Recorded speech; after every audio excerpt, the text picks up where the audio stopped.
मां अहिल्या की नगरी इंदौर में भारतीय रेलवे माल गोदाम श्रमिक संघ द्वारा एक दिवसीय भव्य कार्यकर्ता सम्मेलन का आयोजन किया गया। सम्मेलन में प्रदेश भर से हजारों कार्यकर्ता, पदाधिकारी एवं अतिथि शामिल हुए। कार्यक्रम में श्रमिक हितों, संगठन विस्तार और आगामी योजनाओं को लेकर विस्तार से चर्चा की गई। सम्मेलन में मुख्य अतिथियों ने श्रमिकों के अधिकारों और उनकी समस्याओं के समाधान के लिए संगठन की भूमिका को महत्वपूर्ण बताया। मंच से कहा गया कि श्रमिक वर्ग देश की रीढ़ है और उनके हितों की रक्षा के लिए लगातार प्रयास किए जाएंगे। कार्यक्रम में विभिन्न जिलों और राज्यों से आए प्रतिनिधियों ने भी अपने विचार रखे और संगठन को मजबूत बनाने का संकल्प लिया। कार्यक्रम में कई जनप्रतिनिधि एवं सामाजिक हस्तियां मौजूद रहीं। अतिथियों का सम्मान भी किया गया। सम्मेलन के दौरान संगठन की उपलब्धियों और भविष्य की कार्ययोजना पर प्रकाश डाला गया। मंच संचालन अभिषेक वर्मा द्वारा किया गया। सम्मेलन में इंदौर, भोपाल, देवास, शाजापुर, सीहोर, खंडवा, बुरहानपुर, रीवा सहित कई जिलों से कार्यकर्ताओं की उपस्थिति रही। पूरे आयोजन में उत्साह और एकजुटता का माहौल देखने को मिला।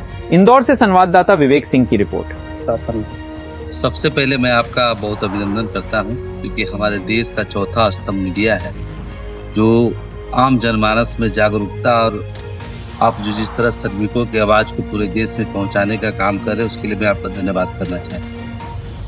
आज हमारा भारतीय रेलवे माल गोदाम श्रमिक संघ के इंदौर में एक दिवसीय कार्यकर्ता सम्मेलन है, जिसमें मध्य प्रदेश के विभिन्न माल गोदामों के मजदूर यहाँ उपस्थित हुए हैं। आज का कार्यक्रम का मुख्य उद्देश्य यह है कि हमारी संगठन जो 1998 से लगातार रेलवे माल गोदाम के मजदूरों के हक अधिकार की लड़ाई लड़ते आ रही थी। हमारा एक संघर्ष था कि माल गोदाम के मजदूर जो रेलवे माल गोदाम में काम करते हैं, जिससे रेलवे को लगभग 70% की आमदनी होती है और भारतीय रेल हमारे भारत का एक तरह से लाइफलाइन है, आम लोगों से जुड़ा हुआ और भारत में एक महत्वपूर्ण योगदान निभाती है। और उसमें जो सबसे महत्वपूर्ण योगदान देते हैं वो माल गोदाम के मजदूरों का न अपना कोई पहचान था, न कानूनों में कोई जगह था जिससे उसको कोई सुविधा, हक अधिकार, सही वेतनमान उसको मिल सके। हमारी संगठन ने लगातार लड़ाई लड़ करके देश भर में आंदोलन खड़ा करके संसद भवन का घेराव, जेल भरो आंदोलन, तमाम प्रक्रिया को संपन्न करके और लगभग संगठन हमारे 3 बार त्रिपक्षीय बैठक आयोजन करके आज जो माल गोदाम के मजदूरों को भारत सरकार ने उसकी समस्याओं को रेखांकित किया, इनको पहचान देने का काम किया। 4 लेबर कोड जो आज देश में सभी असंगठित क्षेत्र के मजदूरों के लिए बनाया गया है, उस कानून में रेलवे माल गोदाम के मजदूरों को एक विशेष स्थान प्राप्त हुआ। इन सभी बातों की जानकारी के लिए जो माल गोदाम के मजदूरों को भारत सरकार के द्वारा जो सुविधाएं मिला है, जो हक अधिकार उनको मिला है, इस बात से जानकारी देने के लिए, उनको और एकजुट करने के लिए आज ये कार्यक्रम रखने का उद्देश्य हुआ। देखा जाता है कि जो आपने संगठन तैयार करा, बिल्कुल हमारा रेलवे माल गोदाम के मजदूर के साथ कोई भी घटना करता है या किसी प्रकार की उनकी परेशानी होती है, उनका हक अधिकार होता है, तो हमारे जितने भी, जैसे आज मध्य प्रदेश में हमारी बहुत बड़ी बहन प्रभा पारिक जी है, हमारे संगठन के अभिषेक वर्मा जी, तमाम लोग जितने आप माल गोदाम से आए हुए हैं, उन लोगों के साथ हमेशा संवाद, उनकी कोई समस्या उसको पुरजोर तरीके से रखने का भी काम होता है। लेकिन हमारा संगठन का एक मूल बात था कि हम कानून में जगह ला करके इन माल गोदाम के मजदूरों को देश के अन्य कर्मचारी की तरह इसको दर्जा मिले, इसको तमाम जो हक अधिकार है वो प्राप्त हो।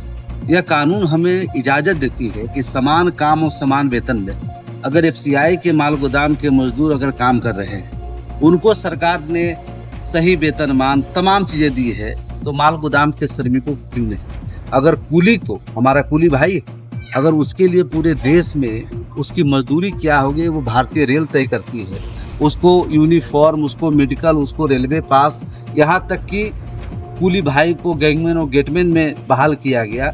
तो माल गोदाम के मजदूर जो रेलवे को 70% की आमदनी दे रही है, उसको क्यों नहीं मिलेगा? इस बाबत हमारी लड़ाई। हम छोटे छोटे जो माल गोदाम के मजदूर में कोई ठेकेदार के अंदर काम करते हैं, कोई कंसाइनर के अंदर काम करते हैं, ये छोटी छोटी समस्या को लेके तो हमारा मजदूर जागरूक है। हम लोग धरना, प्रदर्शन, आंदोलन करके अपनी समस्या को, छोटी समस्या को रखते हैं। लेकिन जब कानून में हमको जगह मिल जाएगा, हमारे लिए अमूलचूल परिवर्तन नीति बनाई जाएगी और उसका नीति का अगर कानून को सही पालन होगा, संविधान में हमें जगह मिल जाएगा, तो हमारे आने वाले जो पीढ़ियां हैं हमारे जो बच्चे हैं, जो हमारा भविष्य है, उसका भी पूरी तरह से एक तरह से नया कायाकल्प होगा और एक नई भारत में उसका नई आज़ादी को अनुभव कर पाएंगे। आज जो हमने संगठन ने हमारी लड़ाई लड़ी, 28 वर्ष की तपस्या लेकर लड़ा।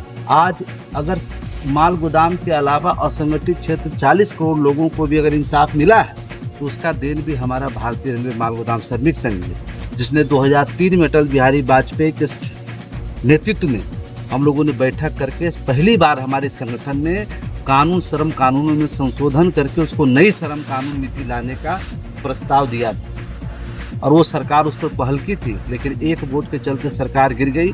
जब नरेंद्र मोदी जी की सरकार आई 2014 में, हम लोग लगातार सरकार के साथ बैठक करके और कानून को बनवाने में अहम योगदान संगठन का रहा है। आज माल गोदाम के श्रमिकों को जो हक अधिकार मिलने का रास्ता स्पष्ट हुआ है और साथ ही साथ देश के सभी वर्ग के श्रमिकों को इंसाफ मिला है, तो उसमें भारतीय रेलवे माल गोदाम श्रमिक संघ का योगदान सबसे महत्वपूर्ण है। दूसरी बात मैं आपके समक्ष रखना चाहता हूँ कि हमारी 9 अक्टूबर 2024 को जो हमारी तीसरी ट्राई पार्टी की बैठक थी, कैबिनेट की बैठक थी, जिसमें वर्तमान श्रम मंत्री मनसुख मांडविया जी के नेतृत्व में बैठक हुआ था। उस बैठक में हमने रेलवे माल गोदाम के पूरी कायाकल्प करने के लिए छोटी मोटी जो समस्याएं हैं, जो हमारा मालवाहक भी अब माल गोदाम से दूर होकर के रोड ट्रांसपोर्ट की तरफ मूव कर रहा है, इन सभी विषय को लेकर के हमने सरकार के समक्ष एक प्रपोजल पेश किया था। उसका नाम हमने रखा था इंडियन रेलवे फुटसेट वर्कर मैनेजमेंट, है ना, कॉरपोरेशन। उसके तहत नया बोर्ड, नई कार्यनीति, नई पॉलिसी गठन करने का सरकार को हमने प्रस्ताव दिया, जिसमें माल गोदाम के श्रमिकों का भी सारी समस्या समाधान होगी, रेलवे को ज़्यादा से ज़्यादा प्रॉफिट होगा, देश भर के व्यापारी सीधे रेल के साथ जुड़ करके अपना काम को अच्छी तरीके से कर सकेंगे। देश में और कई गुना जो है ट्रांसपोर्टेशन गुडसेट में बढ़ने का काम होगा, वो नीति हमने सरकार के समक्ष पेश किया। मैं धन्यवाद करना चाहता हूँ आपके माध्यम से श्री मनसुख मांडविया जी को और भारत सरकार के हमारे प्रधानमंत्री नरेंद्र मोदी जी को, जिन्होंने इसको स्वीकार करते हुए पूरे हिंदुस्तान के माल गोदाम के मजदूरों को पूरी इस कार्य पद्धति को जांच प्रक्रिया संपन्न किए। आज रिपोर्ट सरकार के पास पूरे हिंदुस्तान का गया है, बहुत ही पॉजिटिव है। 3 अप्रैल को भारतीय रेल और भारत के श्रम रोजगार मंत्रालय ने सामूहिक बैठक करके इसके लिए ड्राफ्टिंग कमेटी भी तैयार की है और बहुत जल्द ही भारत के सभी जीएम को इसके लिए आदेशित आएगा। और इस माह में हम लोग अभी विचार करके इस माह में ही मध्य प्रदेश के सभी माल गोदामों में हम लोग रेलवे के द्वारा श्रम रोजगार मंत्रालय के सामूहिक दोनों मंत्रालय की तरफ से माल गोदाम मजदूरों पर कैंप लगा के सबका रजिस्ट्रेशन, सबका मेडिकल, तमाम जो सुविधाएं हैं उसको हम लोग इसी महीना से मध्य प्रदेश के माल गोदामों को शुरू करने जा रहे हैं। इन सभी बाबत आज हम लोग 1 दिवसीय कार्यकर्ता सम्मेलन रखेंगे। आपका परिचय? मेरा नाम मनोरंजन कुमार है और मैं इस संगठन का राष्ट्रीय प्रभारी हूँ। सर, ये हमारा प्रयास भी 1998 से जब हमारे राष्ट्रीय महामंत्री जी, राष्ट्रीय प्रभारी जी, ये लोग 1998 से जो संघर्ष कर रहे हैं, और आज हमने तो बहुत कम समय में किया है, 4-5 साल ही हुए मुझे, लेकिन हर गोदाम पर जाना, श्रमिकों को अपना हिताधिकार का समझाना, और वो हमने किया। और आज ये है कि हर गोदाम से सभी लोग आए हैं। और सर, आज जो सर ने अभी बताया है कि इसी महीने मंथ से इन लोगों का जो भी हम अभी जो कैंप लगाने वाले हैं उसको हम पूरा करने जा रहे हैं। आपका परिचय? जी, श्रीमती प्रभा पारिल, मैं मध्य प्रदेश की वाइस प्रेसिडेंट हूँ।